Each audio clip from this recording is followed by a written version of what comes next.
Obviously, nobody is supposed to be teaching about God but me. And obviously, I go far beyond Martin Luther King. And people can tell right away by looking at me. So they edit my videos, the voice, the image, etc. In this video, I'll talk about Isaiah 58. It has everything to do with my war on poverty plan, which they're rejecting, and it's causing people to suffer every day because they won't make the simple and obvious decision to do the right thing as a nation, as a governing class, as a government, what have you. We don't even see churches coming out front and center and recommending it, because none of them do anything anywhere near close to God's work. They play some kind of circus clown game. It's not a coincidence that the word church and the word circus have the same root terms. Isaiah 58, true fasting. Shout it aloud, do not hold back, raise your voice like a trumpet, declare to my people their rebellion, and to the descendants of Jacob their sins. Well, obviously, I'm second generation Nigerian, born in America. My dad is a very deep, bass-filled voice, not like nerds, not like Urkel, not like Harry Potter. And the people who in the church, a lot of them sound like Urkel and Harry Potter, and their allies in their various regions, Lindsey Graham, various politicians, they have a very nerdy way about them. And there's knucklehead brutes that try to pretend that, they're tough, they have a deeper voice, but it's not comparable to the Nigerians' masculinity. That's part of why they changed my voice. So notice they compared, it says, raise your voice like a trumpet. So the trumpets in Revelation also refers to the voices of people who are conveying the Spirit of God. However, what I would consider a valid presentation, not presentation, but a valid action related to Revelation will never occur. Nobody's worthy. There's not enough people are worthy. The closest thing to it was when they didn't mess with my voice with fumes and poisons, didn't change it in the videos, and when I was speaking on these things myself, with the angles of God or the angels speaking through me. Okay, again, so it says, shout it aloud, do not hold back, raise your voice like a trumpet, declare to my people their rebellion, and to the descendants of Jacob their sins. Notice this separates the people from the descendants of Jacob. Earlier in Isaiah, it said that Egypt was the people, okay, and Assyria the handiwork, and Israel the inheritance. But in this one, we can interpret people as all people, people who are supposed to, we can interpret it as the righteous. People are supposed to be righteous, who are supposed to obey God through me. They're rebelling and they're supposed to correct themselves, but it's really their destiny. If they never obey God through me, then they never were the righteous. They were the children of the devil who were inclined to do what the devil does, as Jesus pointed out in the New Testament. Okay, and obviously the idea of Jesus in the Bible is superimposed on the Royal African Falcon Top Martial Arts Order. It's like Horus, the various con forms of Horus were superimposed on my generational spirit as well. The top martial artist is the holy warrior that defeats the beast. Horus, Baal, Dagon, Jesus, Serapis, Zeus, Thor, all these people are superimposed on this idea. Okay. Next verse. For day after day they seek me out. They seem eager to know my ways. It said they were a nation that does what is right and has not forsaken the commands of its God. They ask for me for just decisions and seem eager for God to come near them. So these people, like I've said many times, if you're not in the divine order, God doesn't want to hear what you have to say. So they, people are going through the motions of seeking out God. They arguing, they pray to God to say, show them the right way, but they are not doing what it takes to receive God. They don't do what's right. They have forsaken the commands of God, and they're going to get eternal punishment. The just decisions that God does answer them in regards to the just decisions to a certain degree, because he's punishing them forever for their rebellion. Next verse. Why have we fasted, they say, and you have not seen it? Why have we humbled ourselves, and you have not noticed? And on the day of your fasting, you do as you please and exploit all your workers. Notice this key right here. They exploit their workers. So why is the War on Poverty plan a command from God and not just something that people, if they feel like helping the poor, can do? Because the system obviously exploits the workers. That's why it's called crony capitalist by socialists, communists, capitalists alike, by religious people and otherwise. The government's corrupt and the corporations are corrupt. Therefore, by default, the workers are exploited.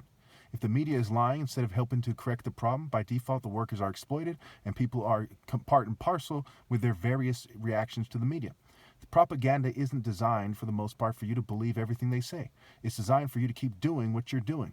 The things that you do are what they plan when they make their propaganda to control the thoughts, the sentiments, and the behaviors of individuals and groups. And that's what you people are doing. You're doing what they expect you to do. You're being controlled, your thoughts, your behaviors, who you date, right? It's very telling when you see people dating a certain way.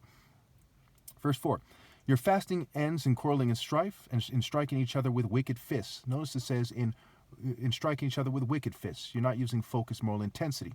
This is very key. Jesus said when he was slapped, he said, if I didn't, why are you slapping me? That he did nothing wrong. Okay? So therefore, it's safe to assume, okay, that it is okay to strike someone to punish them. Now, this is a very complex issue. I'll get into in another video. But he also says the one who knows better will be beaten with more blows. The one who doesn't know better will be beaten with less blows. And there's many other scriptures like this that give away that the Jews in the Old Testament were right to stone people to death if they were stoning them for the right reason. And people are right to, spare the rod, spoil the child, sort of thing. Okay, now there's also spiritual interpretations of these sayings, but to make a long story short, when we're talking about martial arts and actual combat, you're supposed to strike people with the righteous indignation from God. Anyone who doesn't know that is a fucking idiot. When people say to me, hey, what do martial arts have to do with God? I know immediately that they don't know what the hell they're talking about. They're asking the top martial artists in a wise-ass way what martial arts has to do with God. Think about that. Okay, David struck down Goliath, Jonathan, Samson, Joshua, Jericho, on and on and on. What part of martial arts in its true form doesn't have to do with God? To martial, to order. Martial is marital scrambled. Okay, are you to argue that marriages have nothing to do with God either? Where are we? Okay, so you cannot fast as you do today and expect your voice to be heard on high. And again, this is a play on words. On is Ionu Heliopolis, Ra's call center, Genesis 41:45.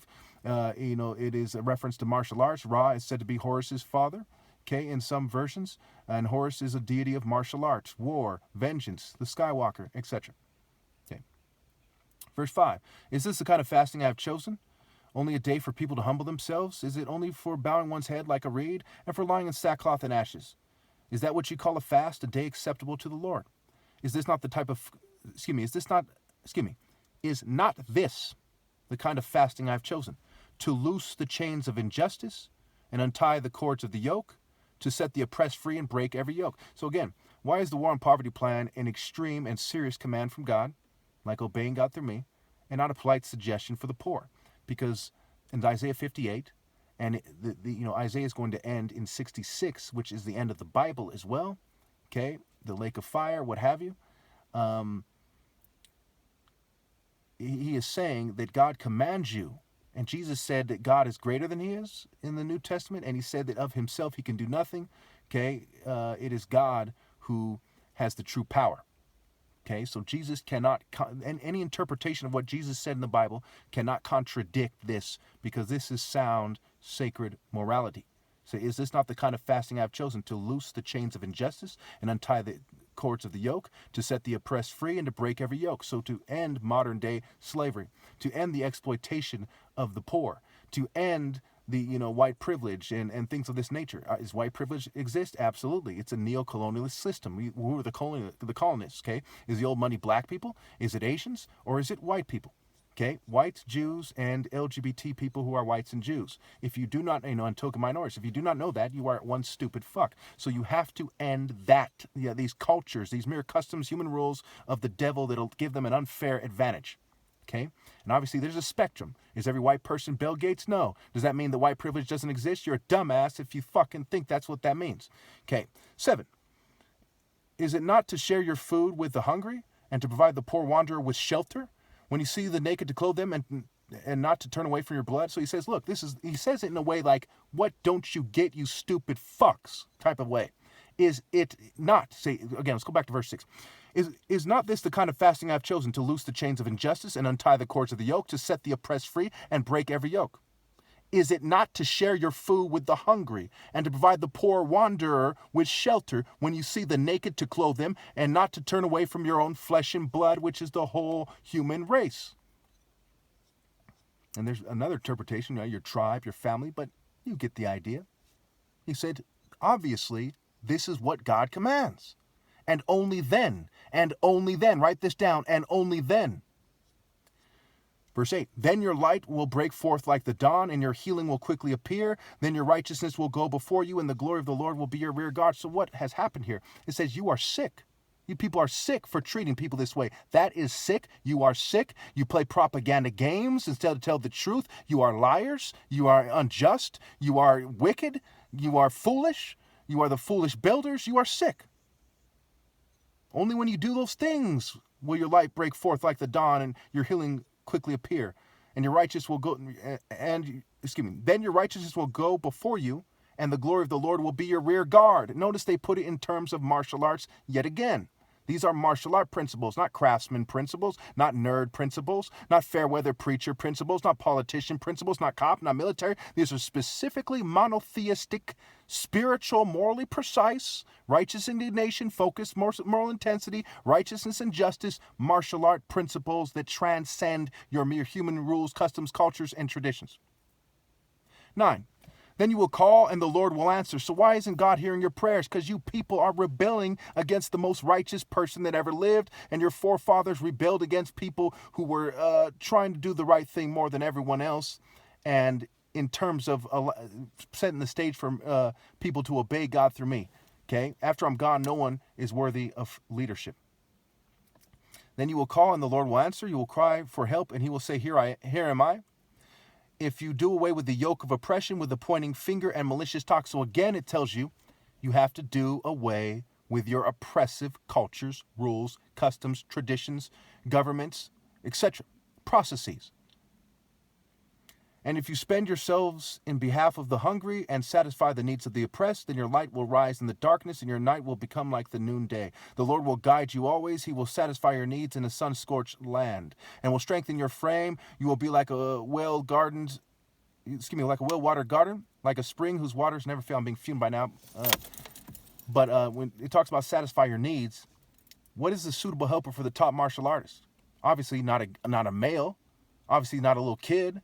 Obviously not an unattractive female, okay? Someone who is suitable to me. And that is my call, not yours. Not racist eugenicists.